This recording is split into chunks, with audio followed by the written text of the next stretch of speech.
Welcome to MG Infotech.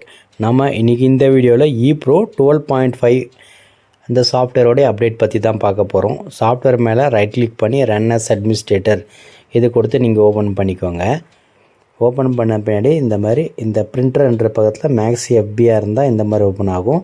அதே PVC மாற்றும் போது நீங்கள் பிவிசி கார்டு யூஸ் பண்ணுறதா இருந்தால் இந்த மாதிரி ஓப்பன் ஆகும்.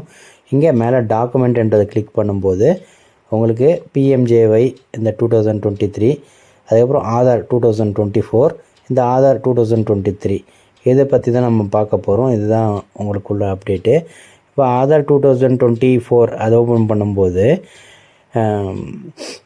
உங்களுக்கு பார்த்திங்கன்னா இந்த மாதிரி ஓப்பன் ஆகும். இதில் ஆதார் கார்டுக்கு மேலே கட்டம் இருக்குது பார்த்தீங்களா, அதுதான் அப்டேட்டு.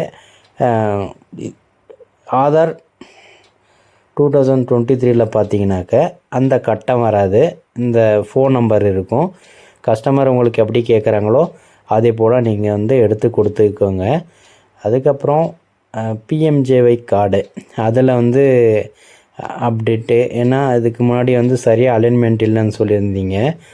இப்போ இதில் கரெக்டாக அலைன்மெண்ட்டு வருது, நீங்கள் பிரிண்ட் அவுட் எடுத்து கொடுத்துடலாம். அதுக்கப்புறம் சில பேர் கம்ப்ளைண்ட் பிரிண்ட்டு கொடுக்கும்போதே டைரெக்டாக பிரிண்ட்டு போயிடுதுன்னு சொல்லுவீங்க. அதுக்காக இந்த பிரிண்ட் டயலாக்ன்றது எனேபிள் பண்ணி வச்சுக்கோங்க. அப்படி எனேபிள் பண்ணும்போது உங்களுக்கு பிரிண்ட் கொடுக்கும்போது அந்த உங்களுக்கு டயலாக் பாக்ஸ் காமிக்கும். அப்போ நீங்கள் எந்த பிரிண்ட் வேணுமோ அது நீங்கள் கொடுத்துக்கோங்க.